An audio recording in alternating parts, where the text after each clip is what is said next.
아이가 학교에서 가정환경조사서를 들고 왔습니다. 아버지 직업란에는 회사원이라고 써 있었고 어머니 직업란은 비어 있었죠. 엄마, 여기 뭐라고 써요? 그 질문에 김지연 씨는 멈칫했습니다. 올해 42살, 결혼 15년 차, 대학 졸업 후 단 한 번도 직장인이었던 적이 없었죠. 엄마는 주부야. 아이는 고개를 갸웃하며 물었습니다. 주부요? 그게 직업이에요? 김지연 씨는 28배 결혼했습니다. 당시 그녀는 출판사 편집부에서 일했어요. 꿈 많고 야심찬 직장인이었죠. 하지만 처자일을 임신하면서 모든 게 바뀌었습니다. 남편은 그러더군요. 당분간만 쉬어. 아이 좀 크면 다시 시작하면 되지. 그 당분간이 15년이 됐습니다. 새벽 6시에 일어나 도시락을 싸고 아이들 학교 보내고 빨래와 청소를 했어요. 오후엔 학원 픽업, 저녁엔 요리, 밤엔 숙제 검사, 주말엔 시댁 방문과 대청소가 기다렸죠. 누군가는 물었습니다. 집에서 쉬니까 좋겠다. 하지만 김지연 씨는 단 하루도 쉰 적이 없었어요. 그저 월급이 없었을 뿐이죠. 어느 날 문득 그날 밤 아이가 잠든 후 김지연 씨는 오래된 서랍을 열었습니다. 먼지 쌓인 대학 졸업장, 출판사 명함, 그리고 예전에 만들었던 책 한 권이 나왔죠. 표지에 작게 새겨진 이름, 편집 김지연. 그 이름을 한참 들여다보다 문득 깨달았습니다. 나는 언제부터 이름을 잃어버린 걸까? 창밖으론 새벽 2시에 고요함만 흐르고 있었습니다. 15년 동안 한 번도 멈춰 생각해보지 못했던 질문이 그제야 그녀의 가슴 속에 무겁게 내려앉았죠.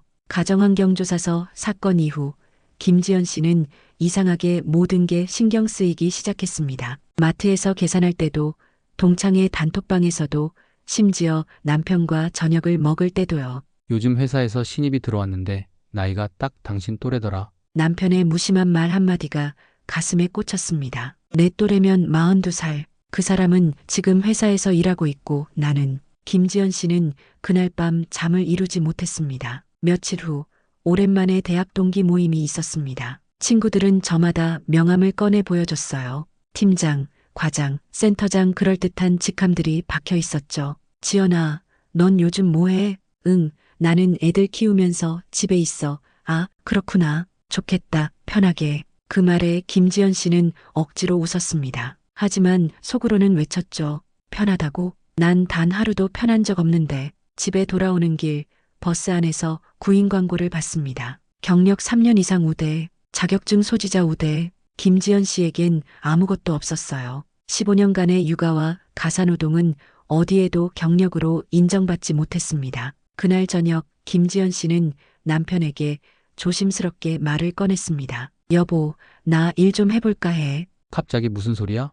애들은 누가 봐? 큰애는 이제 중학생이고 둘째도 초등 고학년이잖아. 오후에만 집에 있으면 그래도 애들 케어는 필요하지. 학원 보내고 챙기는 것도 일인데. 남편의 말은 논리적이었지만 김지연 씨의 마음은 무너졌습니다. 그 후로 며칠간 인터넷을 뒤졌어요. 재취업 교육, 자격증 과정, 프리랜서 일거리. 하지만 모든 공고에는 똑같은 조건이 붙어 있었죠. 경력 단절 5년 이하, 최근 업무 경험 필수, 15년의 공백. 그건 너무 컸습니다. 어느 날 밤 둘째 아이가 물었습니다. 엄마 꿈이 뭐였어? 응?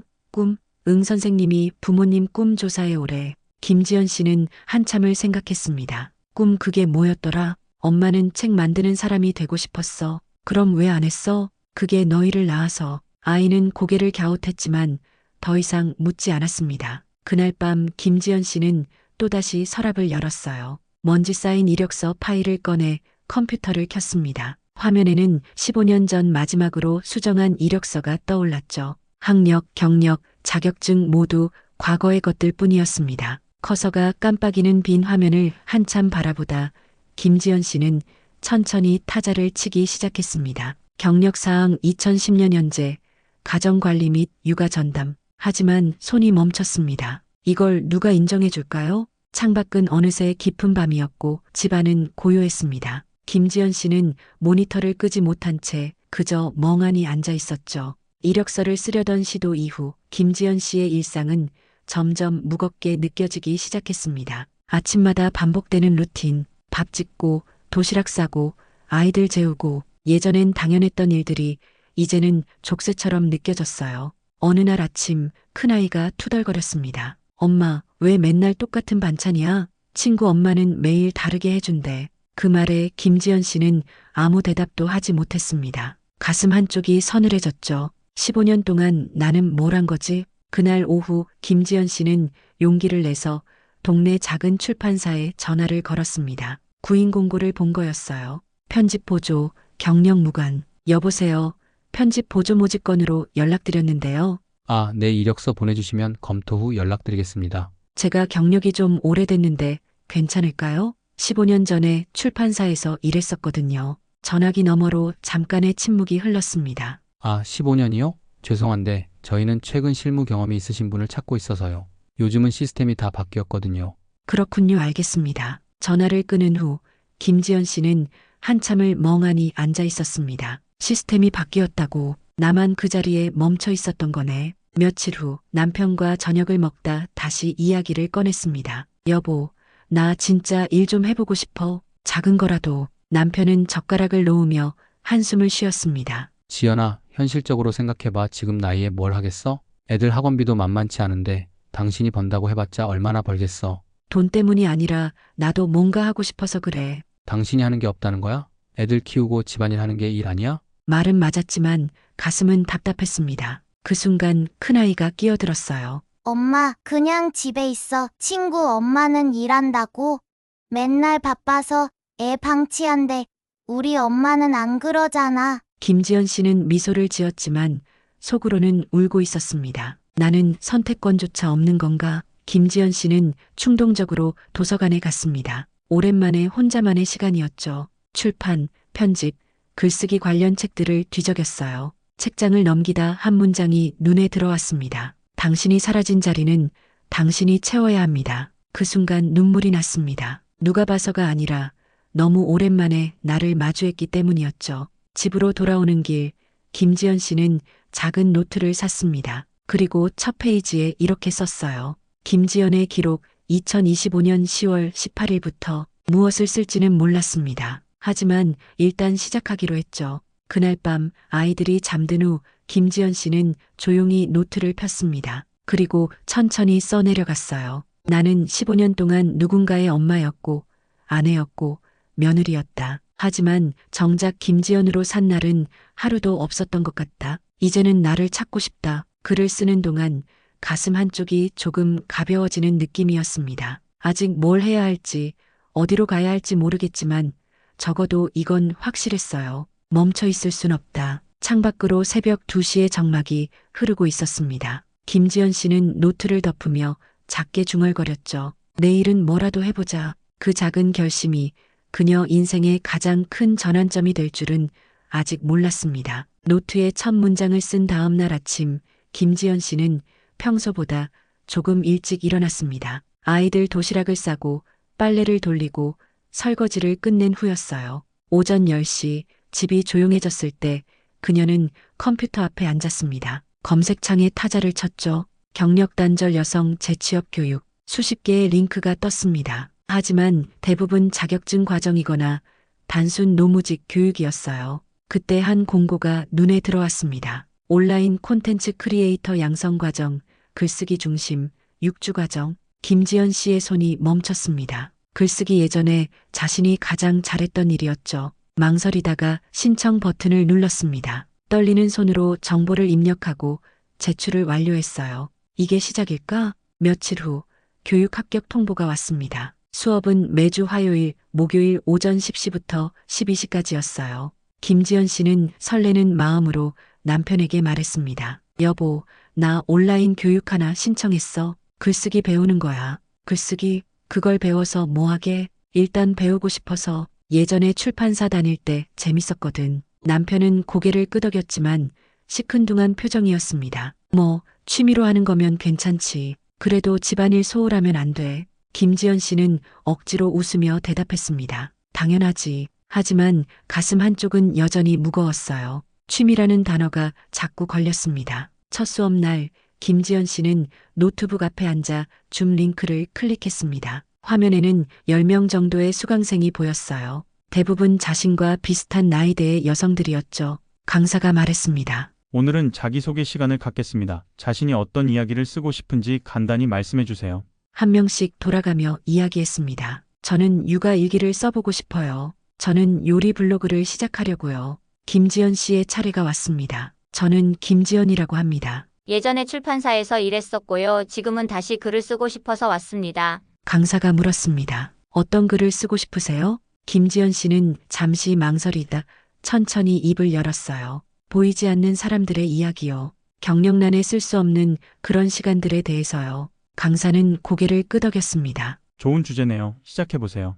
그 한마디에 김지연 씨의 가슴이 두근거렸습니다. 오랜만에 누군가 자신의 이야기를 좋다고 말해줬거든요. 수업이 끝난 후 김지연 씨는 과제를 받았습니다. 당신의 지난 10년을 한 문장으로 표현해 보세요. 그녀는 한참을 생각했어요. 그리고 노트에 이렇게 썼습니다. 나는 누군가의 그림자로 살았지만 이제는 내 이름으로 서고 싶다. 글을 쓰고 나니 눈물이 났습니다. 처음으로 자신의 마음을 솔직하게 꺼낸 것 같았죠. 그날 저녁 둘째 아이가 물었습니다. 엄마, 오늘 기분 좋아 보여. 무슨 일 있어? 김지연 씨는 아이를 꼭 안으며 말했습니다. 응, 엄마가 새로운 거 배우기 시작했거든. 뭔데? 글 쓰는 법 엄마 예전 꿈이었어. 아이는 환하게 웃었습니다. 우와, 대박. 엄마도 꿈이 있었구나. 그 순간 김지연 씨는 깨달았습니다. 아이들도 남편도 자신에게 꿈이 있다는 걸 몰랐다는 사실을요. 다음 수업까지 일주일,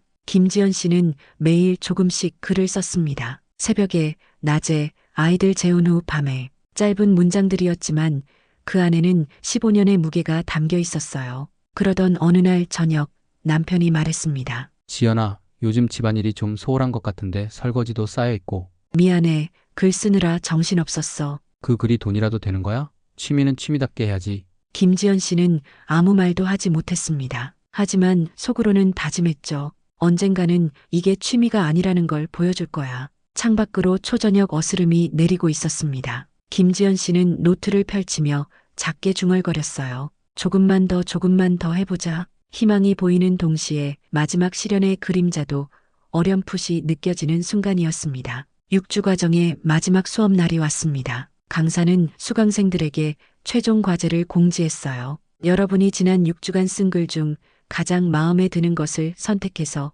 온라인 플랫폼에 발행해 보세요. 그리고 그 링크를 제출하시면 됩니다. 김지연 씨는 가슴이 쿵 내려앉았습니다. 발행이라니 자신의 글을 세상에 내놓는다는 게 두려웠어요. 하지만 망설이다가 노트에 적어뒀던 글 하나를 떠올렸습니다. 제목은 아무도 모르는 엄마의 이력서였죠. 그날 밤 김지연 씨는 떨리는 손으로 블로그를 만들고 글을 올렸습니다. 발행 버튼을 누르는 순간 심장이 터질 것 같았어요. 누가 이걸 읽을까? 욕먹진 않을까? 하지만 이미 늦었습니다. 글은 인터넷 바다 어딘가에 떠다니고 있었죠. 다음 날 아침 김지연 씨는 습관적으로 블로그에 접속했습니다. 조회수 7, 댓글 0, 역시 아무도 안 보는구나. 실망하며 컴퓨터를 끄려던 순간 알림이 하나 떴어요. 새 댓글이 달렸습니다. 클릭해보니 이런 댓글이었습니다. 저도 똑같습니다. 15년간 아이 키우고 집안일 했지만 이력서에 쓸 게 하나도 없어요. 이 글 보고 울었습니다. 감사합니다. 김지연 씨는 화면을 멍하니 바라봤습니다. 눈물이 핑 돌았죠. 그 후로 댓글이 하나둘 달리기 시작했어요. 공감됩니다. 나만 그런 줄 알았어요. 이 글을 남편에게 보여주고 싶네요. 저도 용기 내서 뭔가 시작해 보려고요. 조회수는 어느새 500을 넘었고 공유 횟수도 늘어났습니다. 김지연 씨는 믿을 수 없었어요. 자신의 이야기가 누군가에게 위로가 되고 있다는 사실이요. 그날 저녁 남편이 퇴근 후 물었습니다. 지연아, 요즘 계속 컴퓨터만 하네? 그 교육 끝난 거 아니야? 응, 끝났어. 근데 글 하나 올렸는데 반응이 좀 있어서. 반응? 얼마나? 조회수가 1000 넘었어. 댓글도 많이 달리고. 남편은 피식 웃었습니다.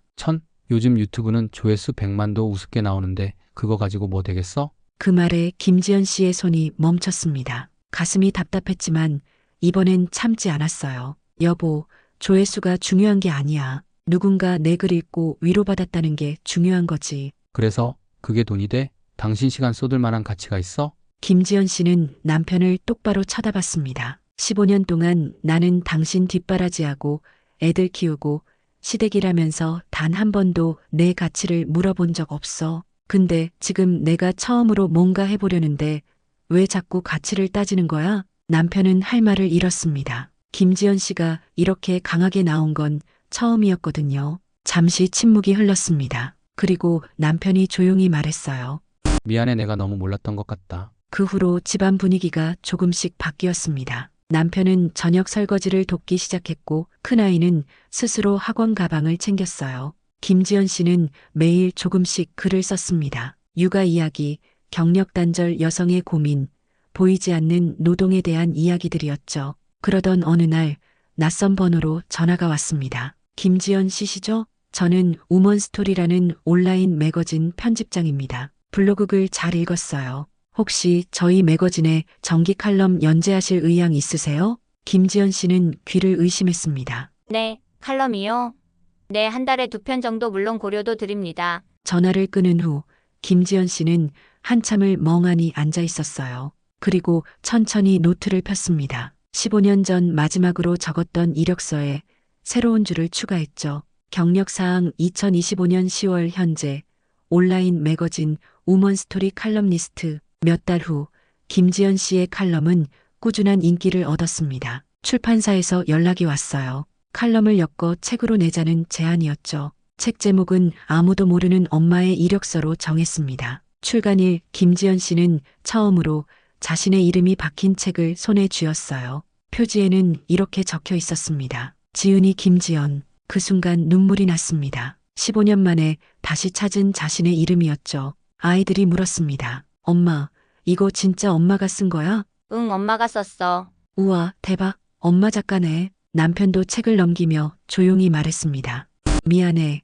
그리고 축하해. 김지연 씨는 고개를 저었습니다. 미안할 것 없어. 나도 이제야 알았으니까. 며칠 후 큰아이가 학교에서 또 가정환경조사서를 들고 왔습니다. 이번엔 김지연 씨가 직접 썼어요. 어머니 직업 작가. 그 두 글자를 적는 순간 가슴이 뭉클했습니다. 15년은 사라진 시간이 아니었어요. 단지 다른 방식으로 채워졌던 시간이었죠. 그 시간이 있었기에 지금 이 글을 쓸 수 있었고 누군가에게 위로를 줄 수 있었습니다. 창밖으로 따스한 오후 햇살이 들어왔습니다. 김지연 씨는 노트북을 열고 새 글을 쓰기 시작했어요. 제목은 빈칸을 채우는 용기였습니다. 키보드를 두드리는 소리만이 조용히 울려 퍼졌죠. 1년 후 김지연 씨의 책은 베스트셀러가 됐습니다. 전국의 경력 단절 여성들에게 위로와 용기를 주는 책으로 알려졌죠. 강연 요청도 들어왔고 방송 출연 제의도 받았어요. 하지만 김지연 씨는 여전히 매일 아침 아이들 도시락을 싸고 저녁을 차립니다. 다만 이젠 그 사이사이 자신만의 시간도 갖게 됐죠. 어느 날 한 독자가 물었습니다. 작가님, 경력 단절 여성들에게 해주고 싶은 말이 있다면요? 김지연 씨는 잠시 생각하다 천천히 입을 열었습니다. 이력서의 빈칸은 실패가 아닙니다. 단지 아직 쓰이지 않은 이야기일 뿐이에요. 그 빈칸을 채울 수 있는 사람은 오직 당신뿐입니다.